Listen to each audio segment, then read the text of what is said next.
में माता बहन नौजवान साथी सभी को सन ऑफ मुल्ला मुकेश सहनी की ओर से नमस्कार प्रणाम। साथियों, बस आपके बीच में एक उद्देश्य लेके आए कि समाज के हक अधिकार के लिए कैसे लड़ा जाएगा। इस संसार में आजाद भारत में सर उठा के जीना है, मान सम्मान अधिकार के साथ जीना है, बेहतर जिंदगी जीना है। अपने आने वाला पीढ़ी को अगर बेहतर भविष्य देना चाहते हैं तो दो काम करना पड़ेगा। एक काम, एक रोटी कम खाइए, लेकिन अपने बच्चे को पढ़ा लिखा कर शिक्षित कीजिए। जब तक आपका समाज पढ़ा लिखा नहीं होगा, शिक्षित नहीं होगा, तब तक ये समाज आगे नहीं बढ़ेगा। इसलिए अपनी जरूरत को कम कीजिए। आप एक रोटी कम खाइए, अगर झोपड़ी में है तो झोपड़ी में रहिए, और लेकिन अपने बच्चे को पढ़ाइए लिखाइए। एक न एक दिन वही बेटा आपके झोपड़े को बदलकर महल बना देगा। इसलिए अपने बच्चे को साथ पढ़ाई लिखाई करवाइए।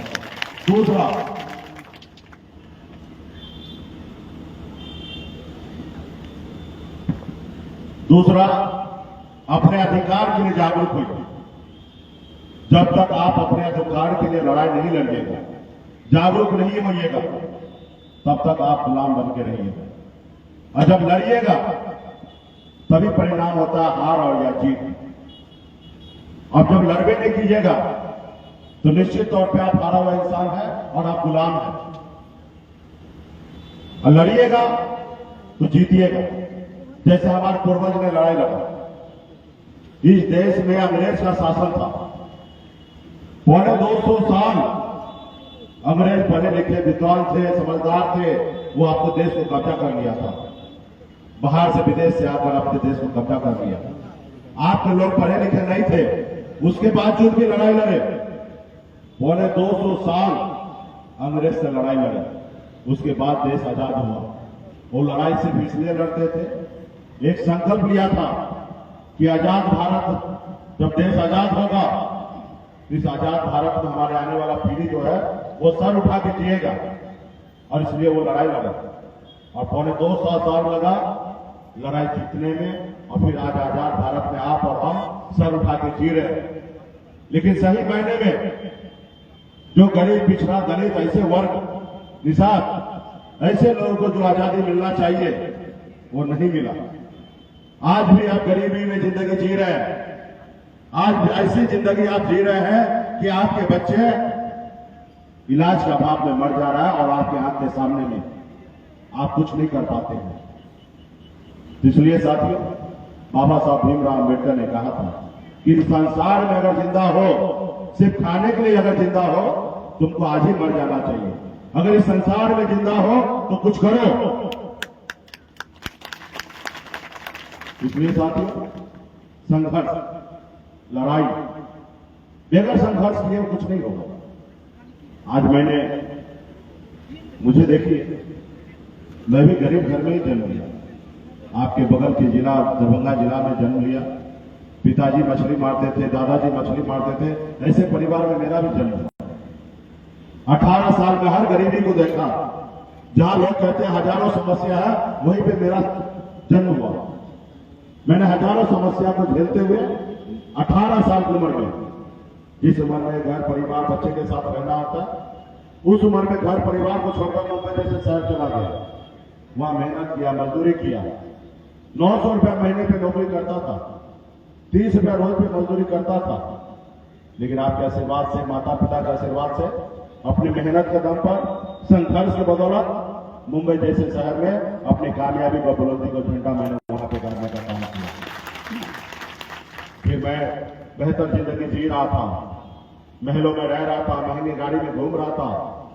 उसके बाद मैंने बिहार लौट के देखा, लोग चांद पे घर बनाने के लिए सोच रहे हैं, लेकिन आज भी हमारे लोग कोई धरती पर रहने के लिए घर नहीं है। और पिछले 9 साल से आपके हक अधिकार के लिए बिहार में लड़ाई लड़ रहा हूं।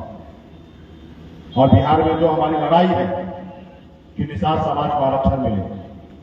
आज आप बंगाल में चले जाइए, निषाद को, बीत को, बेदार को, दुनिया को, मल्लाह को, चाय, पियर, बरपर, मुखिया तमाम निषाद के सभी उपजाति को आज बंगाल में एससी का आरक्षण मिल रहा है। जहां पे दिल्ली में जहां संविधान बना वहां पे निषाद समाज को सभी उपजाति को आरक्षण मिल रहा है। जब देश एक है, देश को चलाने वाला प्रधानमंत्री जी एक है, देश के संविधान एक है, तो भला हमारे साथ भेदभाव क्यों हो रहा है? आज एक हमारे भाई को आरक्षण है, एक भाई को नहीं है। तो इसके लिए हम लोग लड़ाई लड़ रहे हैं। तो इसलिए लड़ाई लड़ना आपका काम है। आज काश इस समाज में भी नेता जन्म लेते, 30-40 साल पहले संघर्ष करते, लड़ाई लड़ते, तो आज समाज को आरक्षण मिल गया होता। और आज आरक्षण मिल गया होता, जिसका कितना लाभ होता? आज यूपी, बिहार, झारखंड में जाइए, 3 जिला राज्य में 137 जिला है और 137 जिला में एक भी निषाद का बेटा कलेक्टर नहीं है। अगर आरक्षण मिल गया होता तो आज आपके दर्जनों कलेक्टर होता निषाद का बेटा, डॉक्टर होता, इंजीनियर होता, एसडीओ होता, बीडीओ होता, डीएसपी होता, दरोगा होता। ये सब नहीं हुआ। इसका दोषी कौन? इसका दोषी कौन? इसका दोषी एक तो वो सरकार, जो पहले सरकार जो था या जो आज सरकार है, वो दोषी है। और तीसरा दोषी कौन? आप और हम, कि अपने हक अधिकार के लिए लड़ाई नहीं लड़ पाए। देश आजादी के बाद बाबा साहब भीमराव अम्बेडकर ने एक संविधान बनाया, एक लोकतंत्र दिया। इस लोकतंत्र में आपको एक अधिकार दिया। पहले राजा के घर में बच्चा जन्म लेता था, रानी के कोख से बच्चा जन्म लेता था तो राजा बनता था। लेकिन लोकतंत्र में बाबा साहब आपको वोट का अधिकार दिया।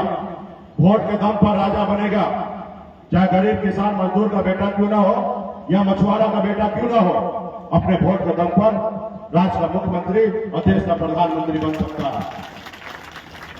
आज आपके पास जो वोट गिराने की क्षमता, ताकत है, उतना ही ताकत देश के सबसे अमीर व्यक्ति मुकेश अंबानी हो या रतन टाटा हो या बिरला हो, उनका भी वोट का गिनती एक ही होता है और आपका भी वोट का गिनती एक ही होता है। आपका भी वोट और उनका वोट बराबरी का है।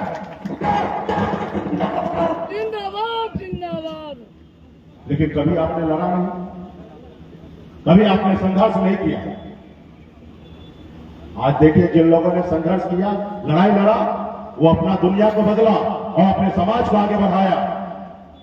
जैसे आदरणीय लालू प्रसाद यादव जी, मुलायम सिंह यादव जी, बहन मायावती जी, स्वर्गीय रामविलास पासवान जी, सभी गरीब घर में ही जन्म हुए ना, सभी पिछड़े घर में जन्म हुए, लेकिन लड़ाई लड़े।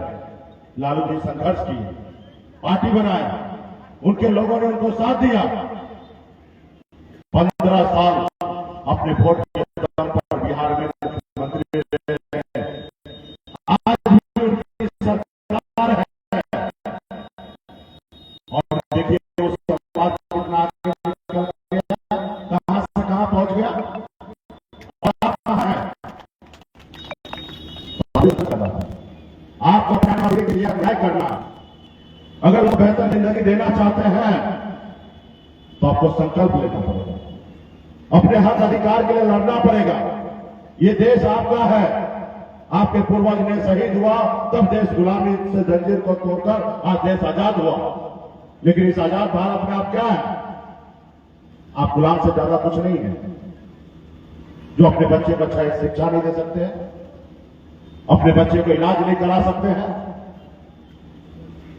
इसलिए साथियों, आज पूरे बिहार में सबसे ज्यादा संख्या अगर निषाद समाज का कहीं है तो मधुबनी जिला में है,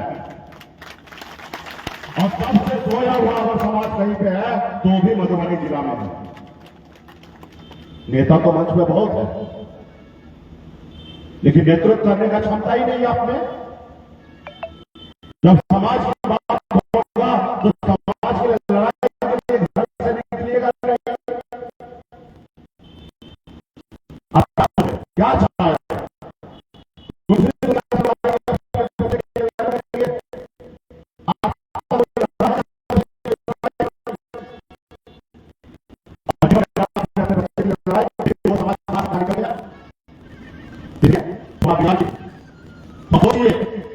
क्या क्या हमने कहा ना, हम तीनों राज्य में घूमते हैं और हमने देखा 137 जिला में जाना आना होता है और 137 जिला में सबसे ज्यादा संख्या अगर एक जिला की बात होगा तो मधुबनी जिला सबसे नंबर 1 पे है।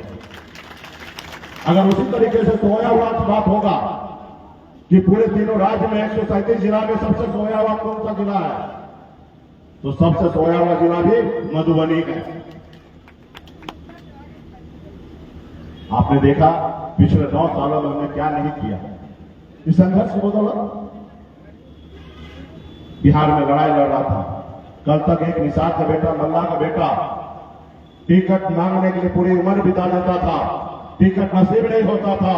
हमने बिहार में परिभाषा बदल दिया, अब निषाद का बेटा टिकट मांगता नहीं है, टिकट बांटता है। ये हमने करके दिखा दिया। टिकट आपको भी हमने दिया, मधुबनी जिला में दिया।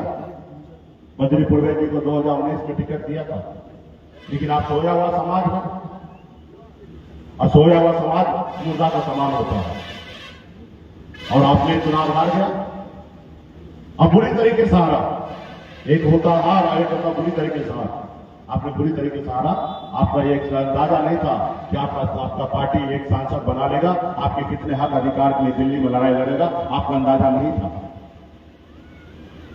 आपने चुनाव नहीं जीता। उसके बाद 2020 में 4 विधायक अपने दम पे हमने बनाया, आपके सहयोग से, समाज के लोगों के सहयोग से 4 विधायक बनाया। अपने दम पर बिहार में मंत्री बने। सरकार का चाबी मेरे जेब में था।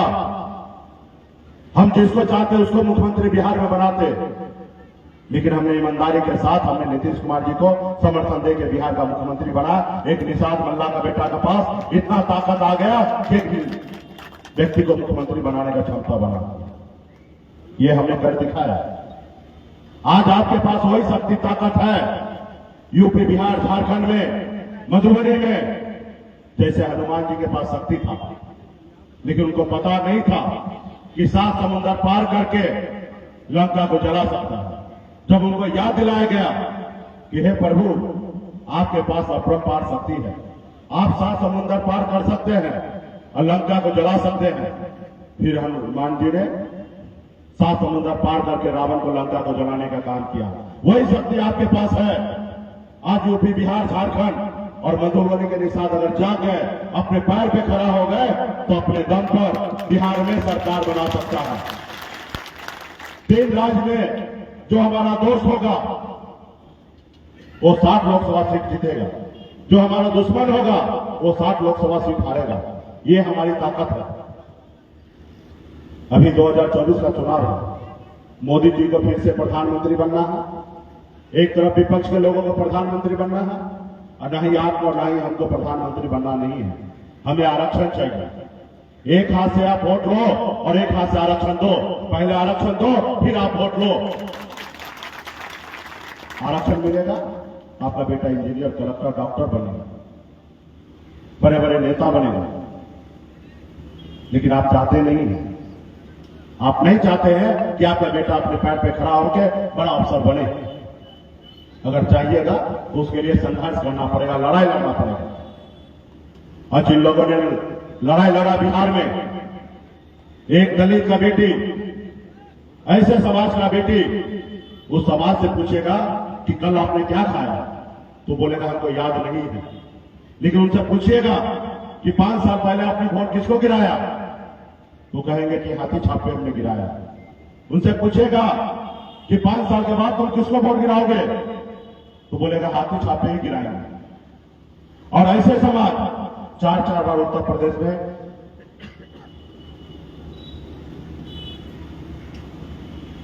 चार बार उत्तर प्रदेश में मुख्यमंत्री बना। तो साथियों, पार्टी के सभी नेतागण, आप सबको थोड़ा सा चिंतन करने की आवश्यकता है। संघर्ष करना पड़ेगा, लड़ाई लड़ना पड़ेगा। हम लोगों ने सर पे कफन बांध करके निकले हैं कि आरक्षण नहीं तो गठबंधन नहीं, और गठबंधन नहीं तो वोट नहीं। जो हमारी सुनेगा हम उनकी सुनेंगे, जो हमारी नहीं सुनेगा हम उनकी नहीं सुनेंगे। जो हमारे बच्चे का फिक्र करेगा हम उसकी फिक्र करेंगे। जो हमारे आने वाला पीढ़ी का बच्चे का फिक्र नहीं करेगा, हम उनका नहीं करेंगे। और ये मेरे से नहीं होगा, ये आप सबको विचार करना पड़ेगा, आपको संकल्प लेना पड़ेगा कि हम एक रोटी कम खाएंगे लेकिन अपने बच्चे को पढ़ाएंगे लिखाएंगे। आपको संकल्प लेना पड़ेगा कि जब चुनाव होगा हम सब एकता के साथ बनकर अपना वोट को बेचेंगे नहीं, अपने दल अपने पार्टी के साथ अपने नेता के साथ जाएंगे। ऐसे संकल्प लेना पड़ेगा, ऐसे संकल्प लेना पड़ेगा कि जो आपका सुनेगा आप उन्हीं का सुनेंगे, जो आपका नहीं सुनेगा उनको आप नहीं सुनेंगे। ऐसा संकल्प लेना पड़ेगा और पूरा बिहार को दिखाना पड़ेगा, पूरा देश को दिखाना पड़ेगा कि मधुबनी जिला में निषाद का बेटा एक है, अपने आने वाला पीढ़ी के लिए, बच्चे के लिए सिर्फ पसीना नहीं खून बहाने के लिए तैयार है। ये आप सभी को बताना पड़ेगा। तो इसके लिए संघर्ष करना पड़ेगा, संकल्प करना पड़ेगा, लड़ाई लड़ना पड़ेगा। आज देखिए ना, आप कहां हैं और लोग कहां हैं, और लोगों के बच्चे कैसे जिंदगी जी रहे हैं, आपके बच्चे कैसे जिंदगी जी रहे हैं, वो थोड़ा सोचिए, विचार कीजिए। ठंड के टाइम में दिसंबर जनवरी का समय में इतना ठंड होता है कि लोग अपने रजाई से बाहर नहीं निकलता है। उस समय में आपका बेटा तालाब में उतर के मछली मारने का काम करता है। आप विचार तो कीजिए कि आपके बच्चे कैसे जिंदगी जी रहे हैं, औरों का बच्चा कैसे जिंदगी जी रहे हैं। तो इसके लिए कौन, उनके बच्चे, आपके बच्चे के लिए कौन लड़ेगा?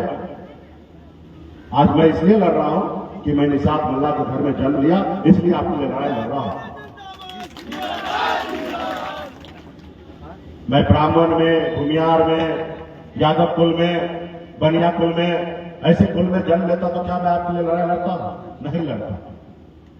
मैं आपके ये जो जात है, निषाद जो है, मेरा जात नहीं है, मेरा परिवार है, ये मैं मानता हूं और इसलिए लड़ाई लड़ रहा हूं। लेकिन बाबा साहब भीमराव अम्बेडकर ने जो ताकत दिया वोट का, इस देश में पैसा कितना भी हो जाए लेकिन पावर नहीं ला सकता है। पावर लाने के लिए वोट की आवश्यकता है। अब वोट है आपके पास, जिसके पास वोट नहीं है वो तो आपसे आके खरीदता है, जिसके पास वोट नहीं है वो आपसे खरीदता है और आप बेचते हैं। इसका मतलब आपके पास ज्यादा वोट है, और जिसके पास जो पैसा देके खरीद रहा है उसके पास वोट नहीं है। मिठाई का दुकान वाला व्यक्ति क्या दुकान में जाकर किसी दुकान में मिठाई खरीदेगा? नहीं खरीदेगा, क्योंकि उसके पास खुद ही दुकान में मिठाई है। मिठाई तो वही खरीदने के लिए जाएगा जिसके पास नहीं है। तो अगर आज जो लोग आपसे वोट खरीदने के लिए आता है, वो मान लीजिए कि उसके पास वोट नहीं है, वो आपके वोट पे, आपके पैसे के दम पर वो वोट खरीद के मालिक बनना चाहता है, विधायक सांसद बन रहा है, और आप अपने बच्चे का भविष्य मात्र 200 रुपया बेच देते हैं।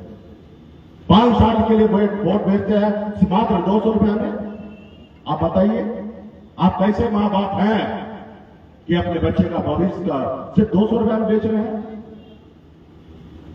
आप कैसे मां बाप हैं कि आप अपने बच्चे का अधिकार के लिए रोड पर नहीं निकलते हैं, लड़ाई नहीं लड़ते हैं, आज निषाद समाज का पावर नहीं दिखाते हैं? हमने कहा ना, हमारे पास डाटा है, 18% संख्या मधुबनी जिला में है। इतना संख्या एक राज्य में, एक जिला में, पूरे बिहार में कहीं नहीं है। लेकिन कभी आपका अपना पहचान बना कि मधुबनी में संख्या है? आपकी पहचान अगर देखना तो जाइए मुजफ्फरपुर में, देखिए वहां पे 12% ही निषाद है, लेकिन वहां पे निषाद का तूती बोलता है, कोई आंख दिखाने वाला व्यक्ति नहीं है वहां पे। और आज आए दिन आपके यहां से लोग आते हैं पटना पे पैरवी कराने के लिए। एक छोटा छोटा समस्या के लिए पटना तक लोग आते हैं, क्योंकि आप लोग नेतृत्व नहीं करना चाहते हैं, लड़ना नहीं चाहते हैं, नेता नहीं बनना चाहते, समाज को लेकर साथ में चलना चाहते हैं। इसलिए विचार करना पड़ेगा, लड़ाई लड़ना पड़ेगा, संघर्ष करना पड़ेगा। तो क्या आप लोग लड़ाई लड़ने के लिए तैयार हैं? तो लड़ाई लड़ने के लिए तैयार है तो संकल्प करना पड़ेगा, क्योंकि इस बार हमने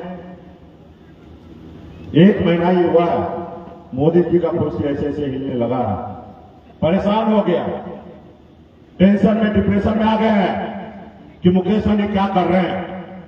आपने देखा कि हमने यात्रा चालू किया, लड़ाई लड़ रहे हैं, तो निषाद समाज का टक्कर देने के लिए, इसकी बराबरी करने के लिए हैसियत किसी पार्टी में नहीं है।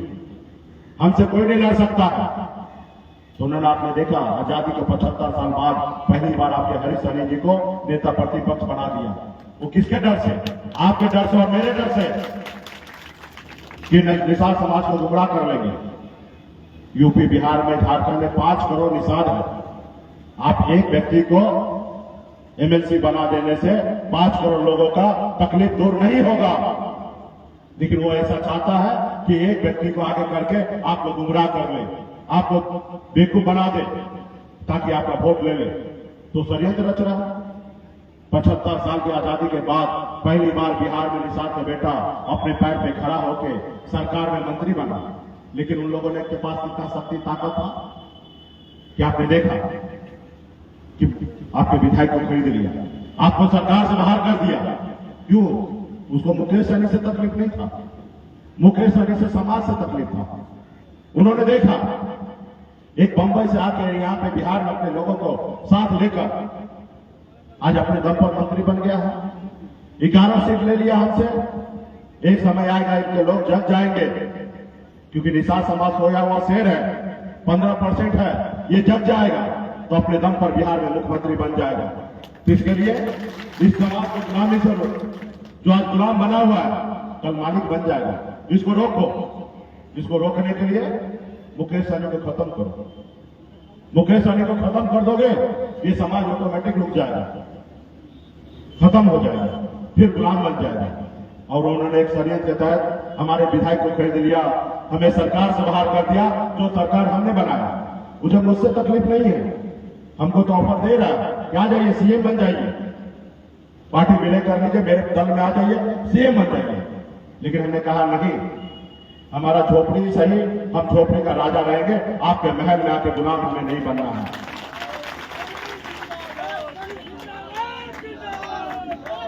तो उसको तकलीफ किसका? आपका था कि आप अपने पैर पे खड़ा ना हो। तो ये अभी आपको निर्णय लेना है कि आप अपने पैर पे खड़ा होना चाहते हैं या नहीं, आप अपने आने वाला पीढ़ी के लिए लड़ाई लड़ना चाहते हैं कि नहीं। इसलिए साथियों, आपको शक्ति दिखाना पड़ेगा, ताकत दिखाना पड़ेगा और संकल्प लेना पड़ेगा। तो क्या आप लोग संकल्प लेने के लिए तैयार हैं? तो तैयार है तो संकल्प लीजिए। और फिर मैं एक बार और मौका दूंगा, फिर मैं आऊंगा आपके बीच में बहुत जल्दी, 1.5-2 महीने के अंदर में फिर से मैं आऊंगा, बड़ा कार्यक्रम करूंगा। उस समय मैं देखता हूं कि आप कितना जगह है या अभी भी मुर्दा है। अभी हमें नहीं समझ में आ रहा कि आप जगह है, अपने पैर पे खड़ा होना चाहते हैं कि नहीं, आप लड़ना चाहते हैं कि नहीं। इसलिए अभी तो फिलहाल जितने लोग हैं यहाँ पे उपस्थित नेता है, आप संकल्प लीजिए कि आपको आने वाले समय में कैसी जिंदगी जीना है। तो आप सभी के पास गंगा जल का बोतल आया है, जो हमने नया वैक्सीन निकाला है, उसका नाम है गंगा जल। आप जितना वैक्सीन लगाइएगा, जितना डोज लगाइएगा, उतना ही मोदी जी का कुर्सी हिलेगा। क्योंकि उन लोगों का भ्रम है कि चुनाव के समय में हम गरीब पिछड़ा समाज का, मल्ला समाज का वोट खरीद लेंगे। आपको मोदी जी को बताना पड़ेगा कब निषाद का बेटा वोट बेचेगा नहीं, अपने हक अधिकार के लिए लड़ाई लड़ेगा। और जब ये मोदी जी देखेंगे, जैसे जैसे गांव में आप वैक्सीन लगाइएगा, एक एक वीडियो बनाइएगा, पार्टी में भेजिएगा, अगल बगल गांव में भी प्रचार कीजिएगा, हर लोगों का नजरिया बदलेगा आपके प्रति कि निषाद का बेटा का वोट अभी बिकेगा नहीं, अपने बच्चे के हक अधिकार के लिए लड़ेगा। और फिर मोदी जी देखेंगे तो घबराएंगे और डरेंगे, और जिस रोज वो डरेंगे उस रोज आपका समाज का आरक्षण लागू हो जाएगा, और जिस रोज आरक्षण लागू होगा उस रोज आपका बेटा भी कलेक्टर होगा, एसपी होगा, एसडीओ होगा, पीडीओ होगा। इसके लिए करना क्या है? गांव गांव में समाज को पहचाना, जागरूक करना है, अपनी लड़ाई के लिए लड़ना है। तो इसलिए बहुत बहुत धन्यवाद सभी को। और हाथ में गंगा जल है उसको निकालिए और खड़ा हो जाइए, सभी लोग खड़ा हो जाइए। अब मंच पर वाले लोगों को पहले दीजिए भाई, सभी लोगों को, नेता लोगों को दीजिए। गंगा जल का आया होगा आप लोगों के पास, ढक्कन को खोलिए, जैसे पंडित जी देता ना, क्योंकि आपके जिला में पंडित जी बोलते हैं, इसलिए आप लोग दबे हुए, गुलाम बने हुए, हाथ में लीजिए चूरों में, जैसे ऐसे हाथ पे चुरो में सब आदमी लीजिए और अगल बगल में भी देने का काम कीजिए और हाथ को ऐसे ऊपर कीजिए ताकि वीडियो कैमरा वाला एक एक आदमी का वीडियो बना के मोदी जी को भेजेंगे। हाथ में लो बाबू, ढक्कन को खोलो, अरे खोलो, हाँ सब आदमी खोलो, माता बहन भी। हाँ, अरे शुद्ध नहीं होइएगा तो कैसे काम चलेगा? हाँ, अंदर में रखिएगा गंगा जल तो शुद्ध कैसे होइएगा? अब मन साफ है आपका, आपके बच्चे का लड़ने के लिए, तो हाथ में गंगा जल लीजिएगा तब ना शुद्ध होइएगा। जो आपका गलती की है उसको दूर करके आगे कैसे जिंदगी जीना है, अब मोदी जी को बताना है। हाँ, जुर्म रखो। हाँ, चलो पढ़िए, जैसे जैसे हम संकल्प पढ़ रहे हैं वैसे आप भी पढ़िए।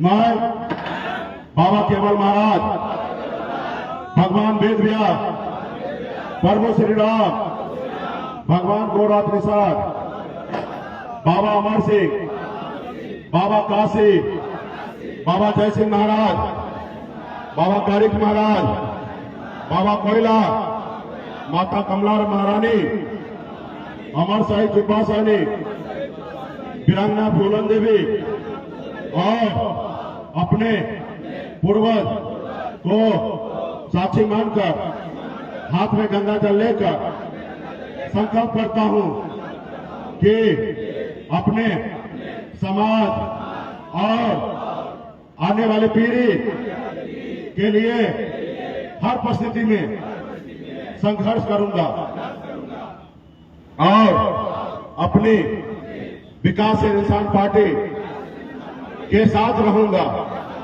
पार्टी जो निर्णय लेगी हम उस निर्णय के साथ रहेंगे। हम संकल्प लेते हैं एक रोटी कम खाएंगे लेकिन अपने बच्चे को पढ़ाएंगे लिखाएंगे। हम संकल्प लेते हैं एक एक निषाद के घर पे जाएंगे, तो सभी को संकल्प करवाएंगे और सभी को निषाद क्रांति से जोड़ेंगे। जय निषाद राज, जय वीआईपी, जय बिहार।